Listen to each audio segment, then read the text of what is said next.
Pessoal, boa noite a todos. Oi, oi. Vamos lá. Boa noite. Como lá? Vamos lá. Nós temos que ampliar este repertório nosso, né? Daqui a pouquinho.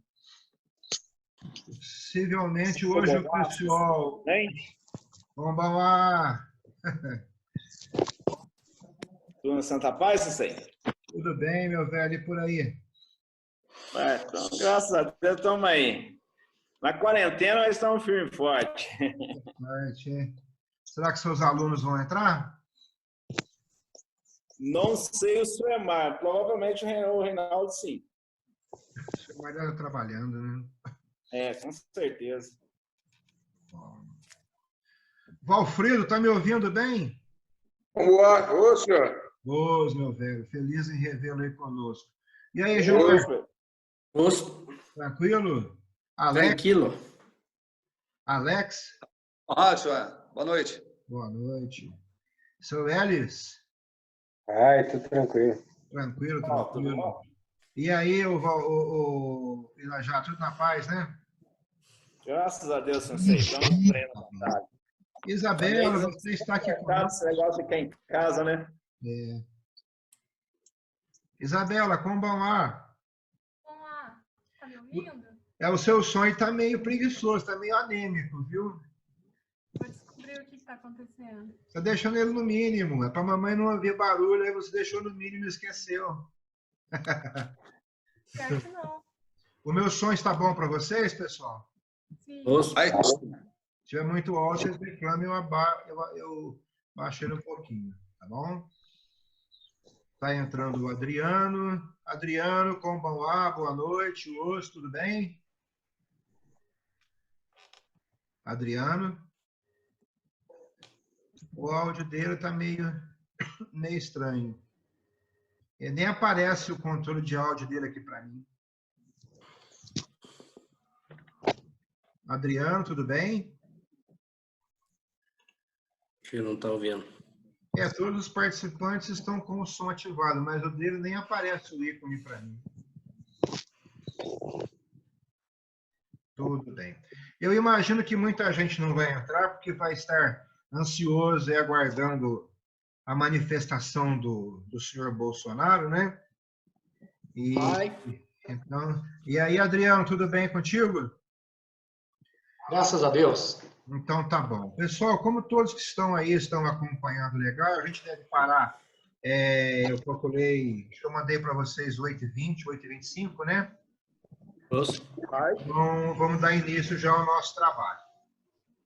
Pessoal, vamos entrar direto, então, naquele nossa análise do código de cores. Né?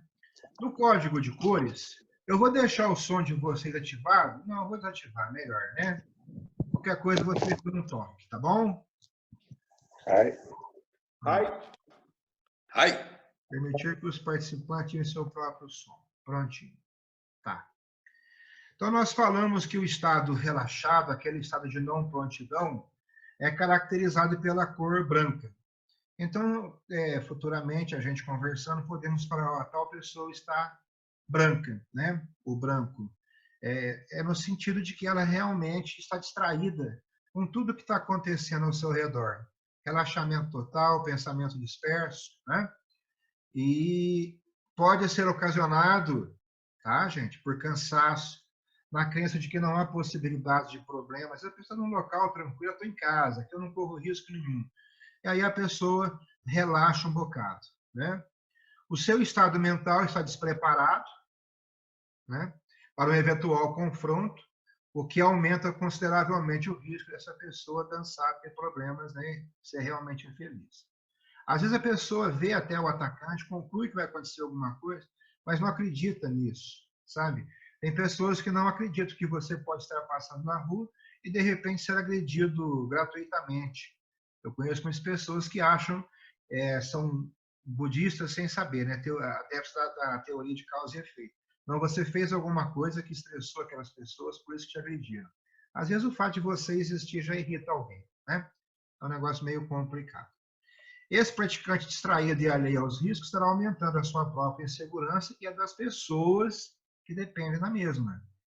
Depois a gente vai conversar pessoalmente de alguns casos onde a pessoa se arrisca e arrisca a segurança do outro e nem percebe. Aí nós já entramos, saímos do estado de relaxamento e já entramos realmente no estado de atenção. Aí nós definimos atenção interna, atenção externa. A gente vai aprofundar depois nisso, porque o negócio é bastante profundo realmente, né? Mas, a priori, aqui você está atento, está precavido, mas não está tenso. Então, nós não somos inimigos do estresse. Um pouco de estresse é necessário para que a gente esteja atento ao que está ocorrendo. Certinho, pessoal? Então, aqui nós representamos pela cor amarela.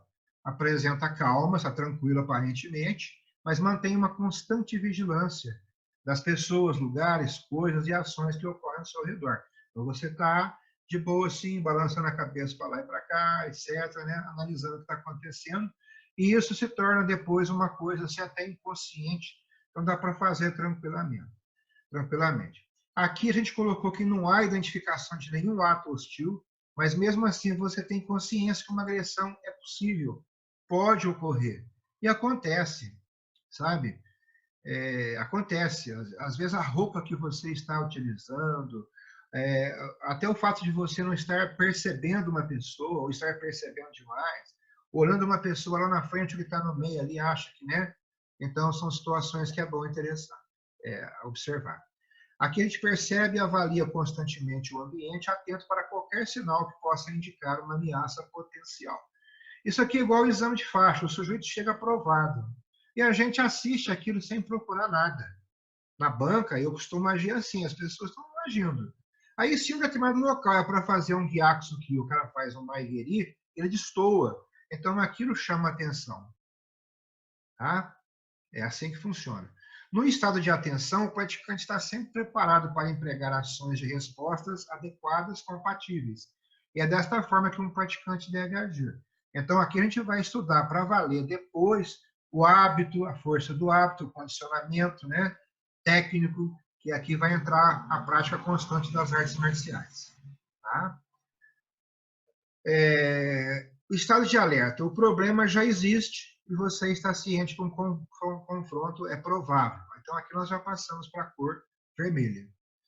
Nós colocamos na apostila lá que, baseado no seu treinamento, experiência, educação, bom senso, tem um planejamento tático, não é técnico, planejamento tático em mente para seguir. Nele, incluído o pedido de cobertura de outros praticantes, o uso de abrigos, identificação de alguém que possa apresentar uma ameaça e o uso de força nas situações em que se fizer necessário. Então, aqui você já não está pensando em agir sozinho, mas em dar uma cobertura para alguém. Por exemplo, aqui em casa, eu sempre falo para Elza, eu falo, olha, se fizer um barulho na porta dos fundos, eu vou estar olhando para lá, digamos aí, com uma 765 na mão. E você vai estar olhando para cá com a 12 na mão. E aquele barulho lá fora, à direita, pode ser para me distrair de um ataque à esquerda. Entenderam? Então, aí um protege as costas do outro. Um exemplo simples, né? Tudo mais. Tá bom? Avalie todas as reações e pense em termos de controlar uma ameaça com arma, se necessário. Tá? Nunca fique pensando que vai só levar uns tapas e uns empurrões, não. Tá certo, gente? O estado de alerta diminui os riscos de você ser surpreendido e o coloca pronto às ações de resposta que a situação exigir. Aqui tem um grande problema, porque nós somos muito castrados. Nós somos castrados demais. Normalmente você treina em academias onde os professores falam o tempo todo que você não pode reagir, você não pode agredir ninguém, não sei o que e tal. E é um risco de você depois chegar a ter um monte de danos na cintura e você realmente ser um sujeito extremamente piedoso com o seu inimigo. Você, às vezes, não é com as pessoas próximas, mas é com o adversário.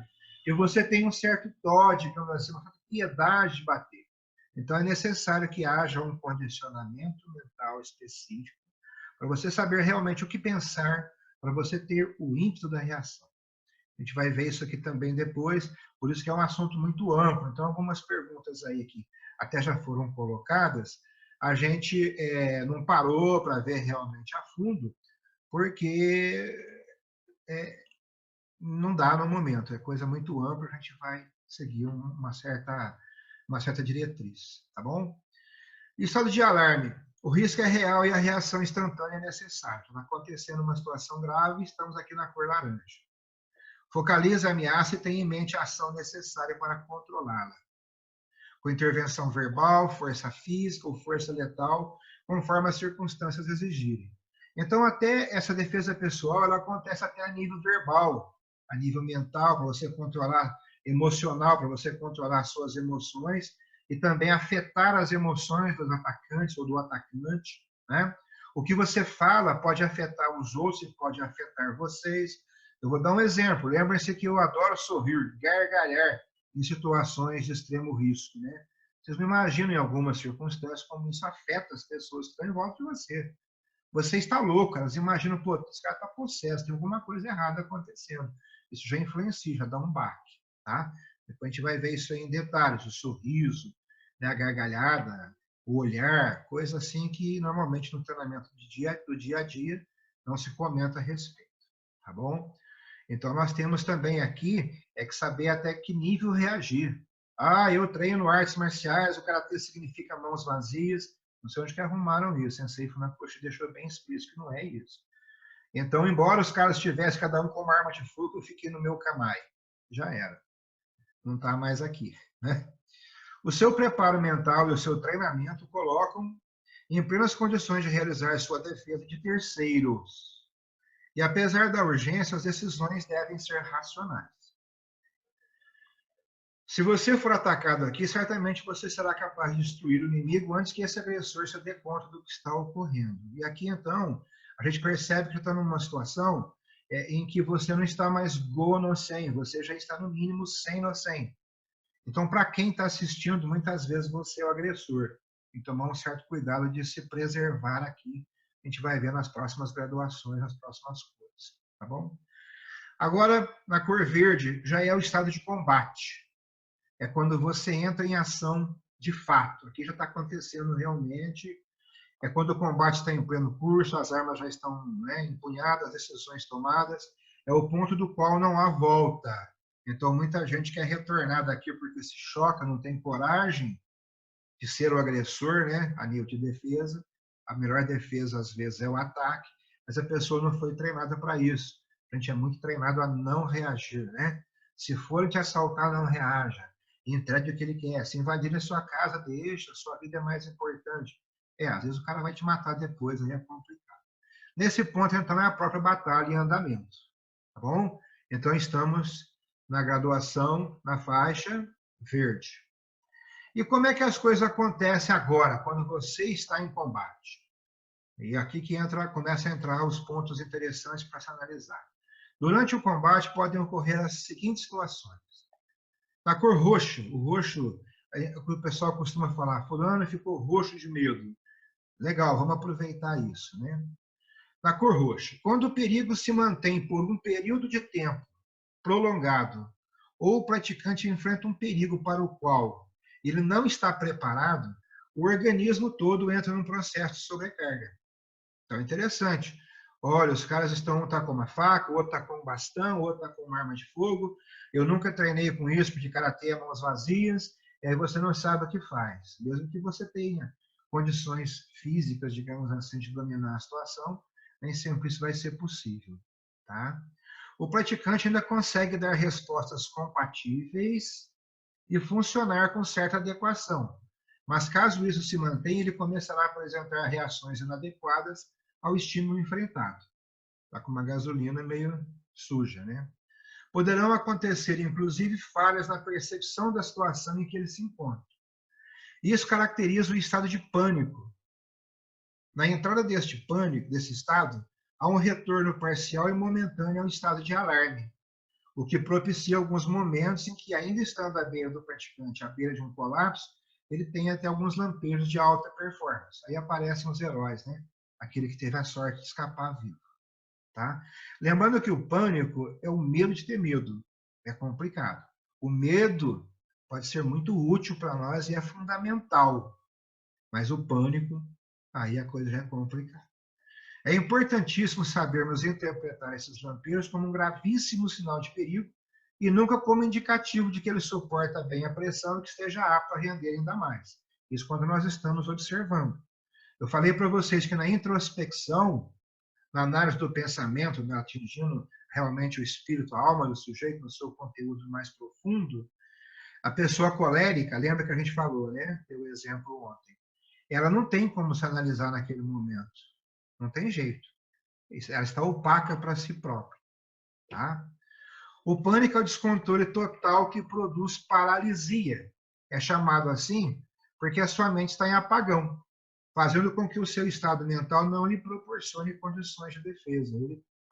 Né? Nesse estado, seus olhos podem ver a ameaça, mas a sua mente não está preparada para fornecer as respostas corretas de reação, fazendo com que você realize atos impensados como atracar-se ineficazmente, virar-se correr em desespero, cair sobre o chão derrotado e ficar paralisado sem qualquer reação. Tem pessoas que dentro debaixo da cama, escondem atrás da porta, entram no guarda-roupa, ele não consegue analisar por que eu estou fazendo isso. O pavor é tão grande. E aí entra também o fator imaginação, que a gente vai discutir depois profundamente. Né? Memória, imaginação, para que haja o condicionamento mental. Normalmente quem fala em condicionamento físico não está preocupado com isso, mas para nós é fundamental. Tá bom?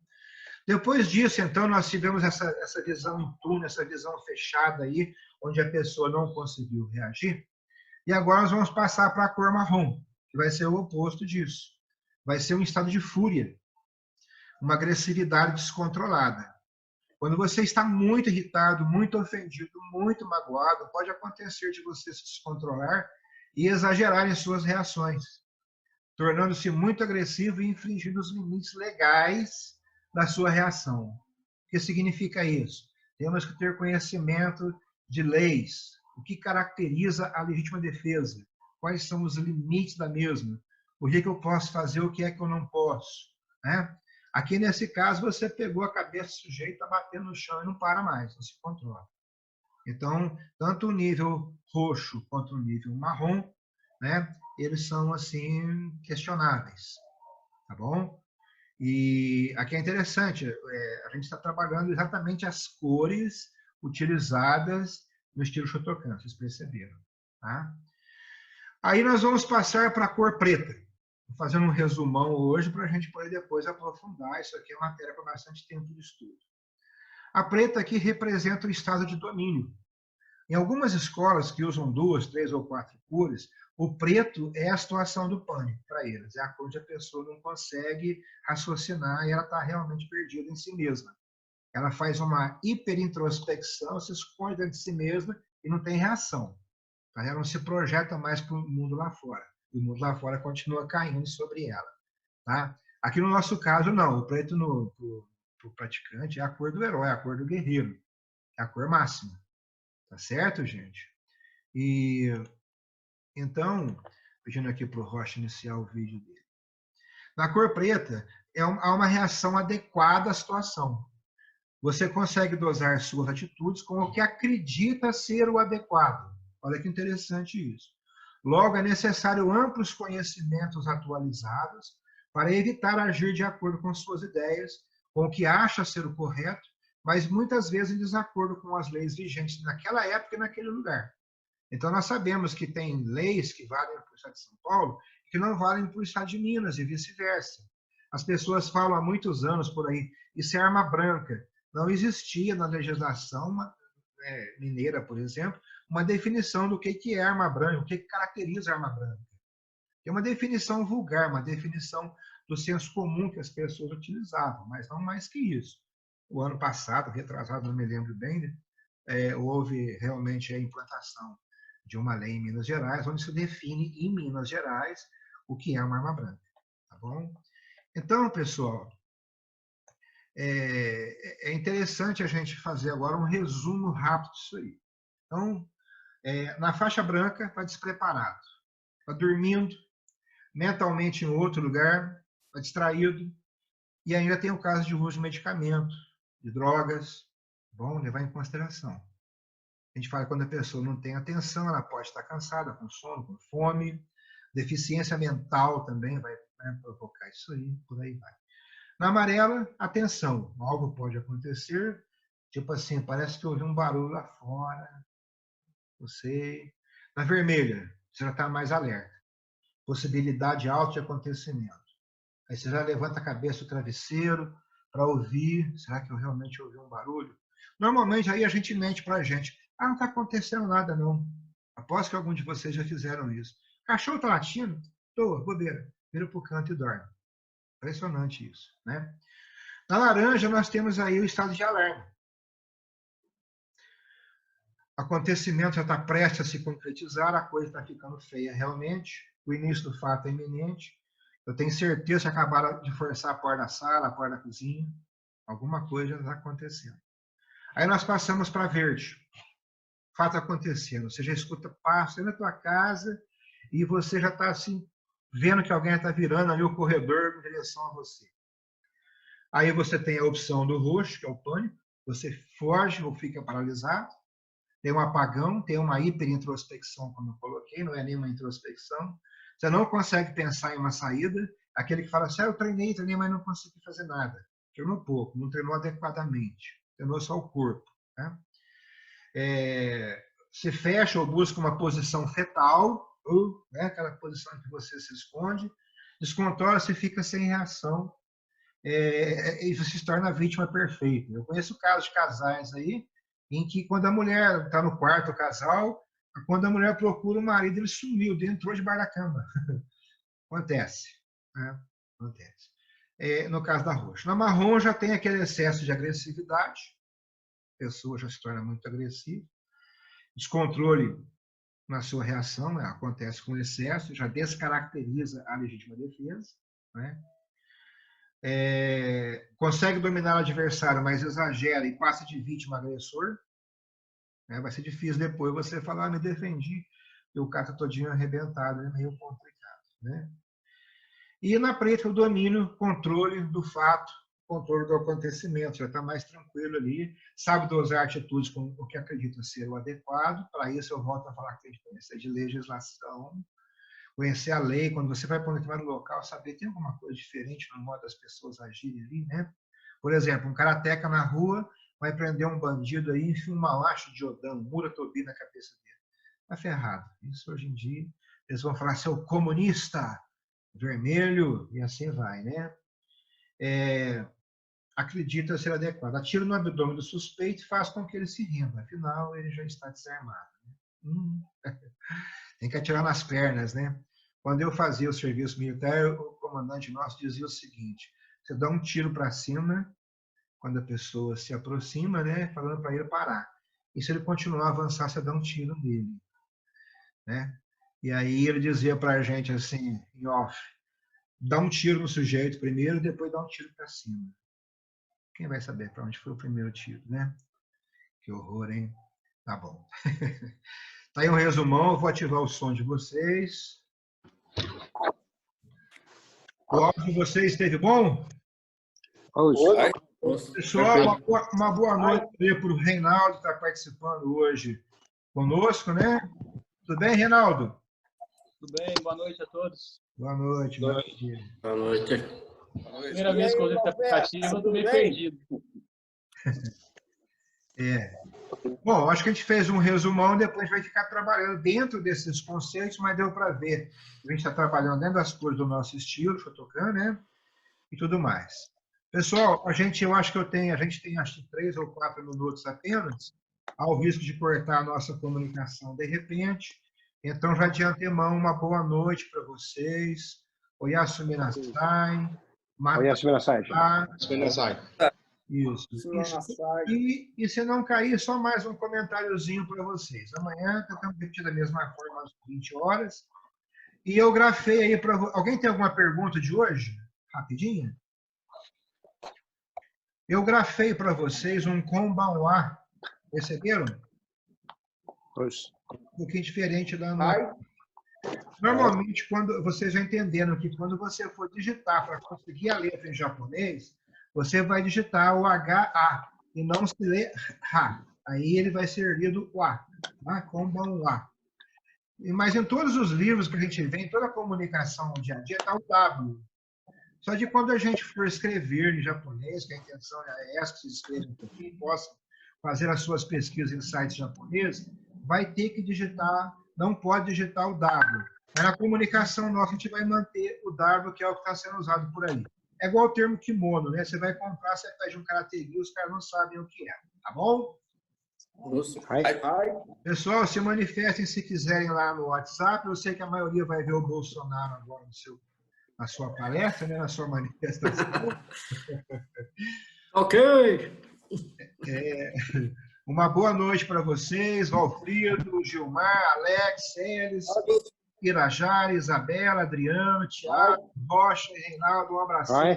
Foi um prazer tê-los aqui conosco, ok? Um abraço, Jean. Desculpa ter o atraso aí. Entrei atrasado, mas cheguei em cima. Fica tranquilo, você vê, isso é o que importa, tá bom? Um abração que eu quero. Oyasumi nasai. Oyasumi nasai. Matashita. Matashita. Isso.